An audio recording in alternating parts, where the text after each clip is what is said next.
Imagine for a moment that you have everything you have ever wanted. Every pleasure, every comfort, every indulgence available to you at any time. There is nothing stopping you from satisfying your every desire. No discipline, no restrictions, just pure gratification whenever you wish. Sounds like a dream, doesn't it?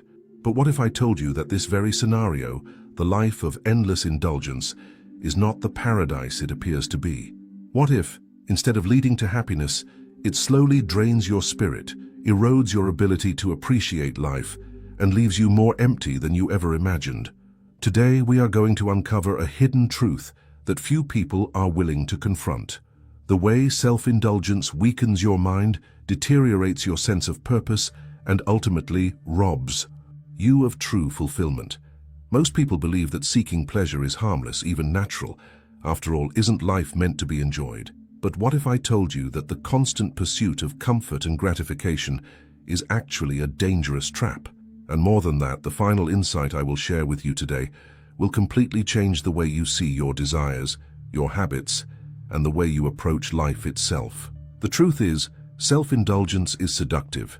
It is designed to be. It lures you in with the promise of happiness, ease, and satisfaction. It convinces you that another bite of food, another luxury purchase, another endless scroll through entertainment will bring you the peace you are looking for.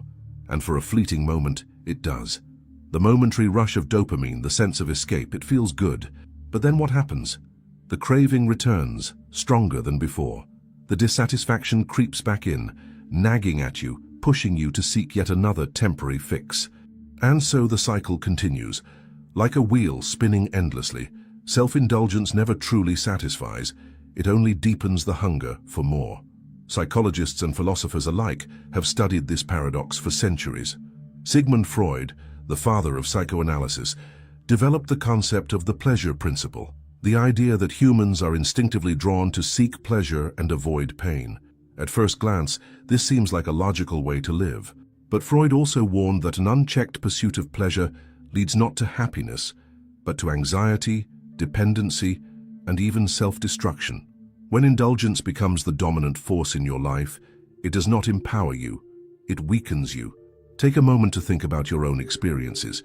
Have you ever noticed that the more you indulge in something, the less satisfying it becomes over time? The first taste of a rich dessert is incredible, but by the third or fourth bite, the excitement fades. The thrill of a new purchase is exhilarating, but how long before you are craving something else? The excitement of entertainment quickly turns into mindless consumption. And yet, despite knowing this, we continue the cycle, always searching for that next moment of pleasure, hoping that this time it will be enough. But it never is. Because indulgence does not lead to fulfillment, it leads to numbness. The ancient Stoics understood this deeply. Marcus Aurelius, the great Roman emperor and philosopher, wrote extensively about the dangers of becoming a slave to one's desires. He believed that true freedom was not found in the ability to satisfy every whim, but in the ability to master them. Think about that for a moment. What if true freedom is not in indulging in everything you want, but in having the power to say no? What if real strength comes from discipline, not indulgence? Our modern world is designed to keep us in a state of endless craving. Everywhere we look, we are bombarded with messages telling us to indulge. Advertisements urge us to buy more, eat more, experience more. Social media encourages us to consume without limits. Technology makes it easier than ever to escape discomfort with entertainment and distractions. But what if the key to a more fulfilling life is not in adding more, but in removing what is unnecessary? What if true joy is not found in constant consumption, but in mindful restraint? Now I want you to ask yourself, when was the last time you truly felt content? Not the fleeting happiness that comes from indulgence, but deep, lasting contentment.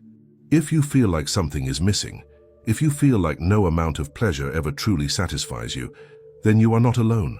You are beginning to see what so many before you have realized, that the endless pursuit of self-indulgence is a road that leads nowhere.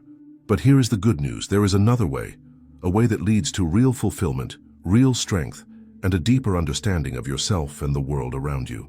As we continue this journey, I will reveal something even more powerful, an insight that has transformed the lives of some of the greatest thinkers and leaders in history. And once you understand it, you may never look at pleasure, discipline, or fulfillment the same way again. Pleasure, when pursued without limits, does not simply provide enjoyment, it consumes. What begins as a harmless indulgence, a momentary escape, slowly transforms into dependency. And before we realize it, the very things we sought for comfort become the source of our discomfort. The more we indulge, the less we feel satisfied. The more we seek pleasure, the more restless we become. But why does this happen? Why is it that no matter how much we give in to our desires, the feeling of fulfillment remains out of reach? To understand this, we must first recognize how self-indulgence works on a psychological level.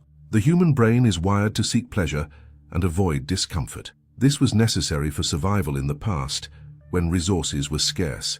Our ancestors had to work hard for their food, endure hardships, and remain vigilant against dangers. Pleasure, in this context, was a signal of success. It meant they had secured something essential for life. But in today's world, where abundance is everywhere and struggle has been minimized, this natural system has turned against us. What once helped us survive now traps us in cycles of excess. Modern indulgence operates on a simple but powerful mechanism. The more we consume, the less we enjoy. This phenomenon is rooted in dopamine, the neurotransmitter responsible for motivation and pleasure. When we anticipate a reward, dopamine levels rise, creating a sense of excitement and desire. However, once the reward is obtained, the effect is short-lived. And even worse, repeated exposure to the same pleasure reduces its impact over time, requiring larger doses to achieve the same satisfaction. This is why people become trapped in habits of overconsumption, whether it is food, entertainment, shopping, or even social media. They are constantly chasing an excitement that never truly lasts. The philosopher Arthur Schopenhauer observed that human desire is like an unending pendulum, swinging between longing and boredom. When we lack something, we crave it intensely, believing that its fulfillment will bring us lasting happiness. But once we attain it, the thrill fades, and we begin searching for the next desire to pursue. This cycle repeats endlessly, leaving us restless and dissatisfied.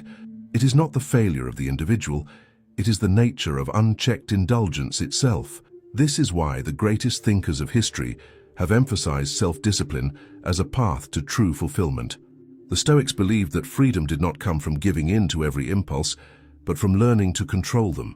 Marcus Aurelius, the Roman emperor and philosopher, wrote that the key to a strong mind was the ability to say no to temptations, to resist the pull of fleeting pleasures, and to focus on what truly matters. He understood that indulgence, when left unchecked, does not bring happiness, it erodes it. Think about your own life for a moment. Have you ever felt the exhaustion of indulgence? The feeling of being overwhelmed by too much of something? Too much food, too much entertainment, too many distractions? Have you ever noticed that the things that once brought joy now feel empty, routine, or even numbing? This is the hidden cost of self-indulgence. It dulls our appreciation for life, making even the most enjoyable experiences feel ordinary. But what happens when we break free from this cycle? What happens when we step away from excess and embrace moderation, discipline, and restraint?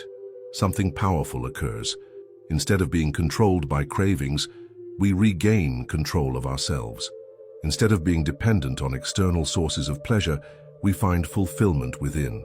This is why ancient traditions across cultures, from Buddhism to Stoicism, have always taught that true happiness is not found in indulgence, but in self-mastery.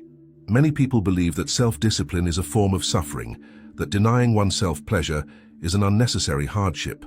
But in reality, the opposite is true. The ability to resist temptation is not about deprivation, it is about liberation. It is about breaking free from the endless loop of craving and discovering a deeper, more lasting satisfaction.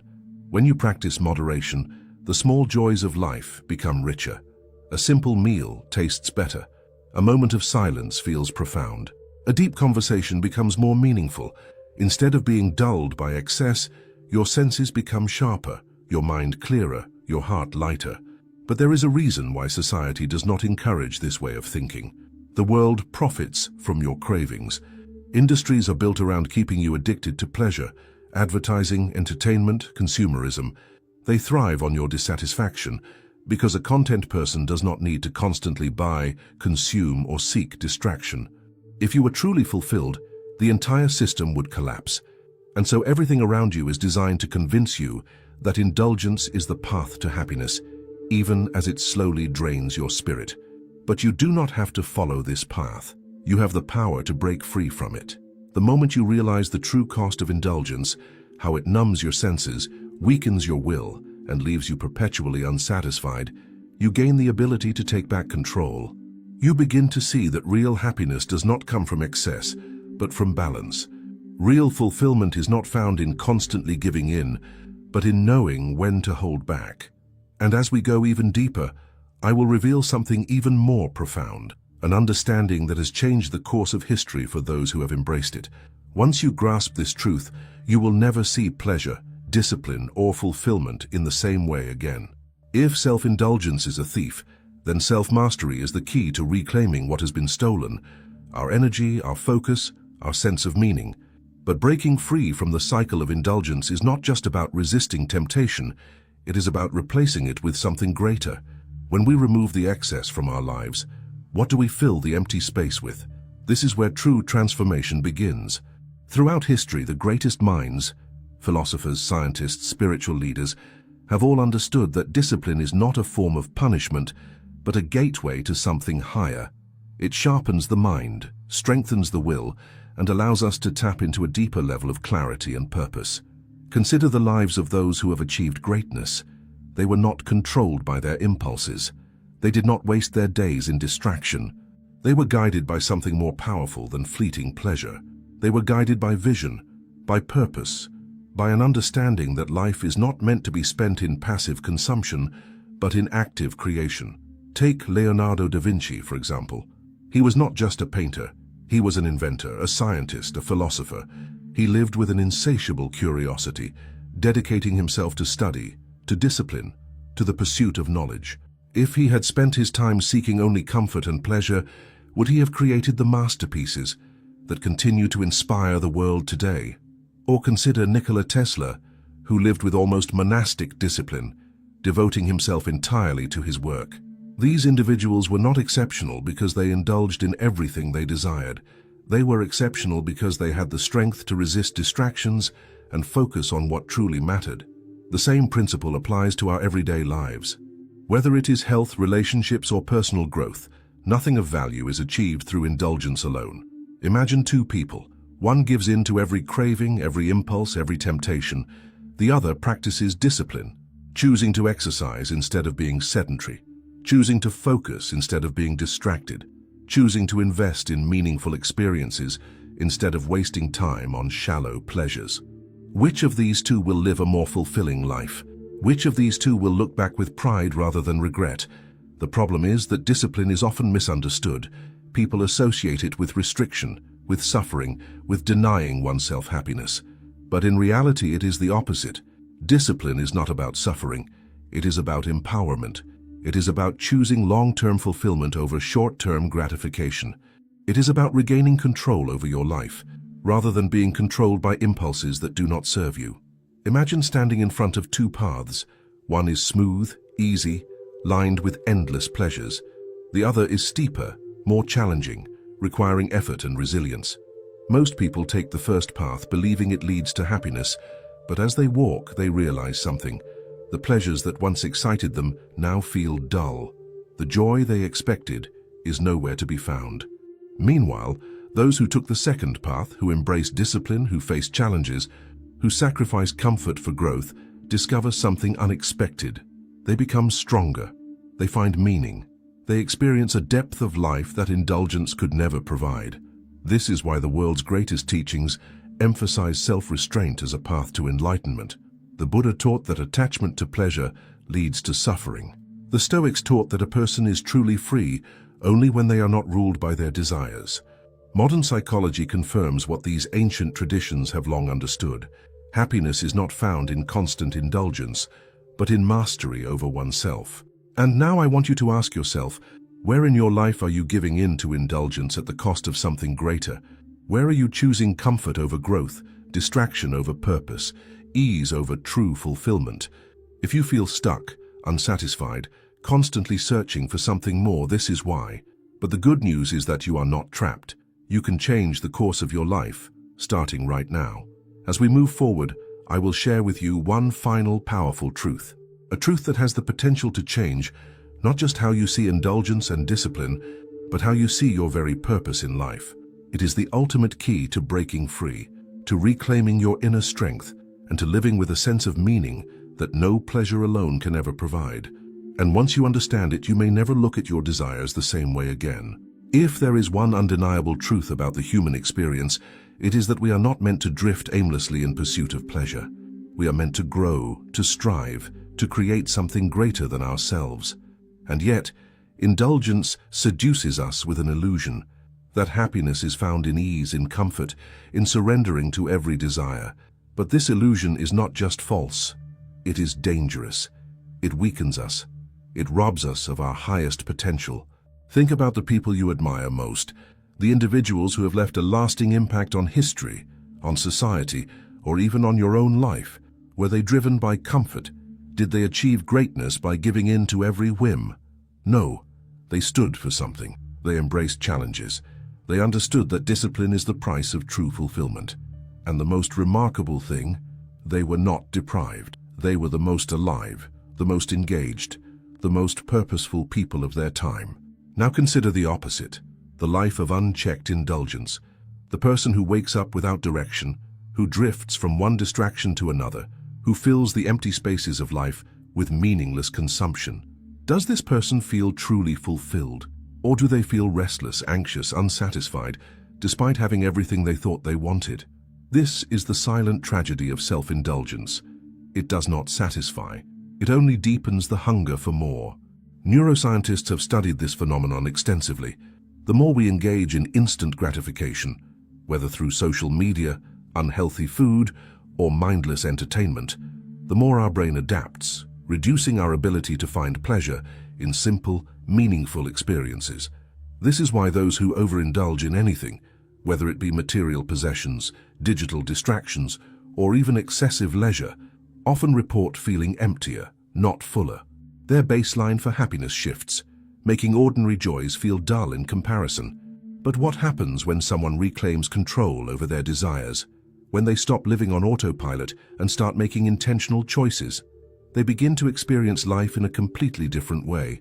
Suddenly, a simple walk outside feels invigorating. A deep conversation feels profound. A moment of silence becomes a source of peace rather than discomfort. This is not because they have less, but because they have reawakened their ability to appreciate what truly matters. This is the paradox of self-discipline.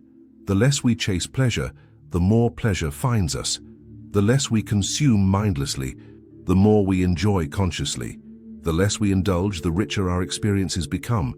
And this is something that has been understood for thousands of years. The ancient Stoics practiced voluntary hardship, not because they enjoyed suffering, but because they understood that true strength comes from choosing to live with less, rather than being enslaved by desire. Marcus Aurelius would remind himself daily that external pleasures are fleeting, and that true contentment comes from within. Seneca would deliberately expose himself to discomfort to prove to himself that he could endure it, that he did not need luxury to be happy. These were not acts of punishment, but of empowerment. And what about modern science? Today we know that delayed gratification is one of the greatest predictors of success and well-being. The famous marshmallow experiment, conducted by psychologist Walter Mischel, showed that children who were able to resist eating a marshmallow immediately, in exchange for a greater reward later, tended to perform better in life across multiple areas: academics, career success, and even emotional resilience. The ability to say not now to temporary pleasure translates into long-term fulfillment in ways most people never realize. So now ask yourself, where in your life are you sacrificing your future for temporary pleasure? Where are you choosing ease over excellence, comfort over challenge, distraction over deep engagement? The hard truth is this: every indulgence has a cost. Every moment spent in mindless pleasure is a moment stolen from your potential. But the moment you become aware of this, you gain a choice. You can continue down the same path, or you can decide to take back control. And here is where the most powerful realization of all comes in: the truth that separates those who live fully from those who merely exist. A truth so profound that once you grasp it, you may never see your desires the same way again. It is this: discipline is not just about resisting temptation. It is about discovering what is truly worth your time, your energy, your life. And when you find that, you will no longer feel deprived by self-restraint. You will feel liberated by it. Thanks for looking.